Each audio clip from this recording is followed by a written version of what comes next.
ایک دفعہ دوپہر کے وقت ایک بوڑھا آدمی بازار میں بیٹھا بھیک مانگ رہا تھا کہ تین لڑکیاں بازار میں داخل ہوئیں اور ان لڑکیوں نے بازار میں آتے ہی ہر طرف ہلچل مچا دی۔ سب سے پہلے وہ ایک بڑے دکاندار کے پاس گئیں اور اسے کہنے لگیں کہ تم ہمیں 100 دینار دو ورنہ ہم اس وقت بازار میں شور مچائیں گی اور لوگوں کو اکٹھا کر کے کہیں گی کہ تم نے ہماری عزت پر حملہ کیا ہے۔ اس دکاندار نے اپنی عزت بچانے کی خاطر ان کو 100 دینار دے دیے۔ پھر وہ ایک چھوٹے دکاندار کے پاس گئیں اور اس کو بھی کہنے لگیں کہ تم ہم کو 50 دینار دے دو ورنہ ہم تینوں تم پر ہمارے ساتھ زبردستی کرنے کا الزام لگا دیں گی اور تمہاری عزت کو خاک میں ملا ڈالیں گی۔ یہ سنتے ہی اس بیچارے دکاندار نے بھی 50 دینار دے دیے اور اس کے بعد ایک اور چھوٹے دکاندار سے 10 دینار لے لیے۔ یہ سارا ماجرا وہ بوڑھا آدمی دیکھ رہا تھا۔ پھر اس نے ان تین لڑکیوں کو مخاطب کرتے ہوئے کہا کہ لڑکیاں تو اپنی عزت بچانے کی خاطر سب کچھ داؤ پر لگا دیتی ہیں، لیکن تم اپنی عزت کی آڑ میں لوگوں کو لوٹ رہی ہو۔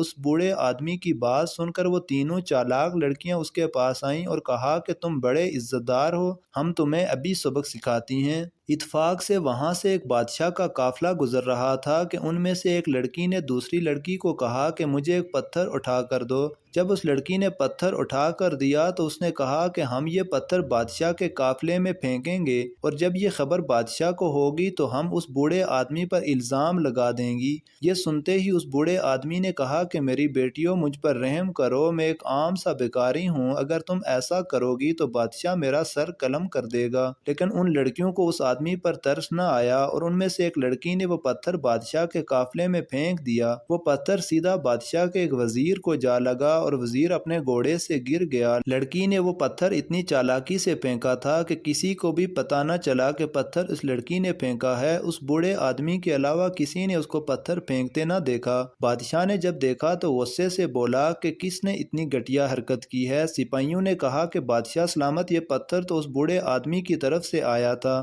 بادشاہ گھوڑے سے اتر کر اس آدمی کے پاس آیا اور پوچھنے لگا کہ کیا تم نے پتھر میرے قافلے کی طرف پھینکا تھا؟ تو بوڑھا آدمی کہنے لگا جی ہاں بادشاہ سلامت۔ یہ سنتے ہی بادشاہ غصے سے بولا کہ تجھ بھکاری کی اتنی جرأت کہ تم نے بادشاہ کے وزیر کو پتھر مار کر گرا دیا۔ اس بوڑھے آدمی نے کہا کہ بادشاہ سلامت، میں سارا دن دھوپ میں بیٹھ کر بھیک مانگتا ہوں، آج جب میری اچھی خاصی کمائی ہوئی تو ان تین لڑکیوں نے مجھ سے میری کمائی چھین لی ہے۔ میں مجبور ہو گیا تھا، اس لیے پتھر پھینکا کہ بادشاہ سلامت ضرور میرے پاس آئیں گے اور میں ان سے مدد کے لیے عرض کروں گا۔ بادشاہ سلامت، اگر آپ کو میری بات پر یقین نہیں تو ان تین لڑکیوں کی تلاشی لے لو اور اگر اس لڑکی کی شلوار میں سے 160 دینار نہ نکلے تو میرا سر قلم کر دینا۔ بادشاہ نے حکم دیا کہ اس لڑکی کی تلاشی لو۔ جب کنیزوں نے تلاشی لی تو اس سے 160 دینار برآمد ہوئے۔ پھر بادشاہ نے وہ دینار اس بوڑھے آدمی کو دے کر اپنے سپاہیوں کو کہا کہ ان تین لڑکیوں کو محل کے زندان میں بند کر دو، میں قافلے کے ساتھ لوٹنے کے بعد ان لڑکیوں کی سزا کا تعین کروں گا۔